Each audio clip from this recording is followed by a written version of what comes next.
他们都说时间不会停留，你不能永远只活在某一刻，可人的一生不就活那几个平凡而又美好的瞬间吗？秋天的浪漫从一片飘落的黄叶开始，风从花间吹来，用草木生长的节奏说服了尘世匆忙的人。人生不是轨道，是旷野，在城市边缘，在山野之间，待在没有天花板的地方，才是疲惫生活中的解药。停下脚步，喝一杯酒，吹一阵风，给时间按下暂停键。日落是免费的，春夏秋冬也是。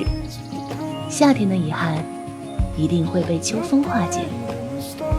给自己一杯酒的时间，生活无需匆忙。